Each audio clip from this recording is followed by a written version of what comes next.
გამარჯობა თომა, შეგიძლია გითხრა როგორ მართავ შენს დიაბეტს? ძალიან ფრთხილად. ვაკონტროლებ სისხლში გლუკოზის დონეს, ვიღებ ინსულინს, ჯანსაღად ვიკვებები და ვარ ფიზიკურად აქტიური. რეგულარულად ვხვდები ჩემს დიაბეტის გუნდს. ჩემმა გუნდმა მასწავლა, როგორ და როდის შევამოწო გლუკოზის დონე და რას ნიშნავს მიღებული შედეგები.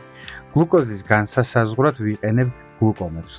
ზოგი ადამიანი იყენებს გლუკოზის უწყვეტი მონიტორინგის აპარატს. რამდენად ხშირად ამოწმებ გლუკოზის დონეს?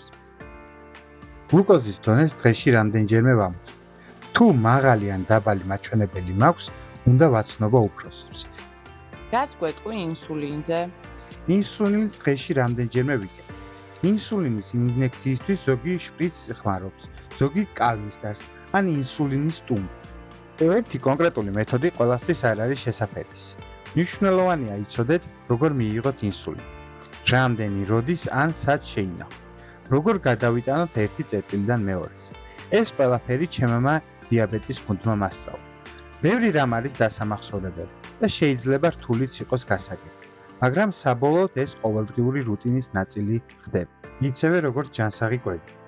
ძირითადად ჯანსაღ საკვებს ვიღებ, მაგრამ დროდადრო მაინც მივირთმევ ტკბილეულს. მასწავლეს როგორ დავითვალო ნახშირწყლები, რომ შევძლო ინსულინის დოზის დაბალანსება, საკვებთან და ფიზიკურ აქტივობასთან მიმართებაში.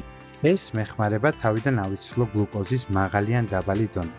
თულად ჟღერს, მაგრამ ჩემი დიაბეტის გუნდი მასწავლის და მეხმარება. ყავს ენდოკრინოლოგი, დიაბეტის განმანათლებელი, დიეტოლოგი და სოციალური მუშაკი. მე ხშირად ხვდები მათ, რათა მეტი გავიგო ჩემი სხეულის შესახებ და ვმართო ჩემი ჯანმრთელობა.